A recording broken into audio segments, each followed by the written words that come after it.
அதிசயங்கள் செய்கிறவர் நம் அருகில் இருக்கிறார்.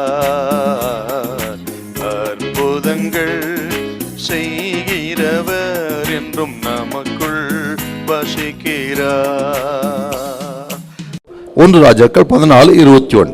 சாலமோனின் குமாரனாகிய ரெகோபெயாம் யூதாவிலே ராஜ்யபாரம் பண்ணினான். ரெகோபெயாம் ராஜாவாகிற போது 41 வயதா இருந்து கர்த்தர் தம்முடைய நாமம் விளங்கும்படி இஸ்ரவேல் கோத்திரங்களிலெல்லாம் தெரிந்து கொண்ட நகரமாகிய எருசலேமிலே 17 வருஷம் ராஜ்யபாரம் பண்ணினான். அம்மோன் ஜாதியான அவனுடைய தாயின் பெயர் நாமாள். இந்த ரெகோபெயாமுடைய மதியனமான ஆளுகையினால இவன் காலத்தில் தான் இஸ்ரவேல் என்கிற தேசம் 2ஆக பிரிந்தது.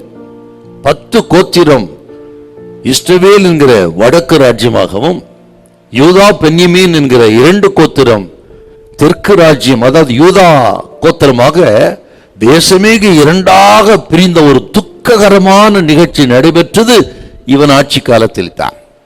மட்டுமல்ல, ஆண்டவரால் தெரிந்து கொள்ளப்பட்ட தேசம் ஆசாரித்துவ ஜாதி, பரிசுத்த ஜாதி, அப்படிப்பட்ட அந்த மகிமையான தேசம் ராஜ்யம் 2ஆக பிரிந்தது மட்டுமல்ல, அவர்கள் பிரிந்து போய் கலகம் பண்ணினார்கள் என்று இவனது நாட்களை குறித்து வேதம் எப்படி துக்கமாக சொல்லுகிறது.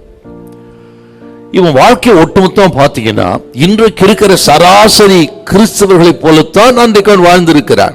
எப்படி என்றால், இவன் ஆண்டவரை தேடுவதும், சிக்ஷையை பெற்றுக்கொண்ட பிறகு ஆண்டவரை தேடுவதும், விட்டு விலகுவதும், பிறகு ஆண்டவர் சிக்ஷிக்கும் பொழுது மறுபடியும் ஆண்டவரை தேடுவதும், ஆசீர்வாதம் பெற்ற பிறகு மறுபடியும் விலகுவதுமாகவே ஆண்டவரை தேடுவதும் விலகுவதும், ஆண்டவர் தேடி வருவதும் பின்வாங்குவதுமாக இப்படியே இவனுடைய ராஜ்யபாரம் இருந்திருக்கிறார்.